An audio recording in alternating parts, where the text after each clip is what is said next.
Good morning, Thursday, the 18th of May 2023. I'm on the rooftop garden of Friendly Hostel in prime downtown Zurich city. This is the view. I'm on the terrace.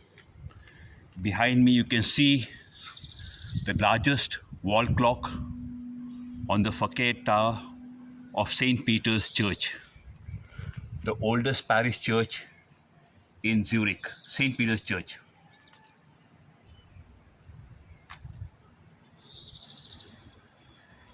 It's 5:45 in the morning. It's 5:45 in the morning.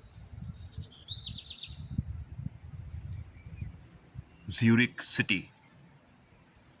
Beautiful. Of course, the entire Europe is beautiful as such, but Zurich is something exceptional, especially with the Zurich Lake.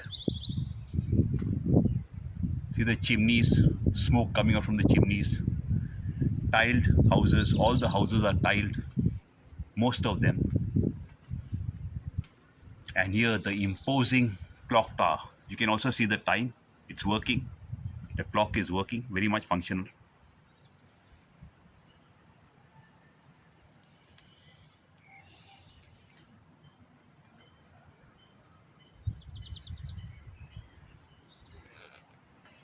Absolutely cool. Today is not very cold. It is cool. That's why I'm just in a normal shirt. Yesterday it was very cold. Today it's cool. I only hope it doesn't rain.